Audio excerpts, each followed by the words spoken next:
के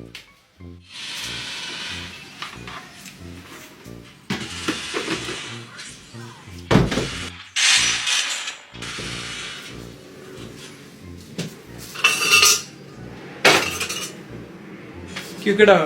भात तरकारी पका हैन खानु मन छैन त खाने पकाएर खानु म मासु लिएर आउँछु नि त तिमीहरू पकाउनु भए बास लिएर आइज हाम्रो खानु मन छैन हामीले दिउँसै खाएर आयो आफै बना आफै खा ओए यहाँ यता आउने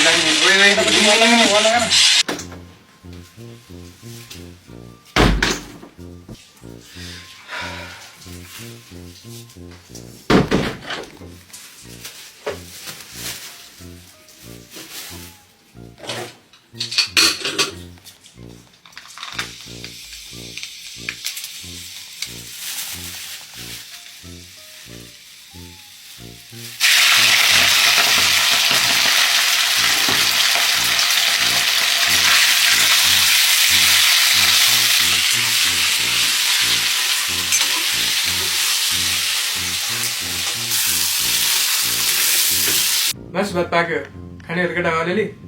काम त गरेन खासै खानु मन थिएन अलिकति बस्किन त खाइदिउँ के गर्छु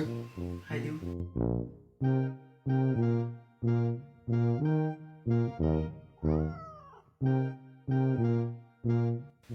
कराईमा त्यत्रो फेरि किन राखे त्यो कराई चाहिँ सब तँलाई हो हाल्न सबै त्यहाँ भाग्ला भोलि बिहान कसले पकाउँछ त सबै आज आएर बाँकी भोलि बिहान ल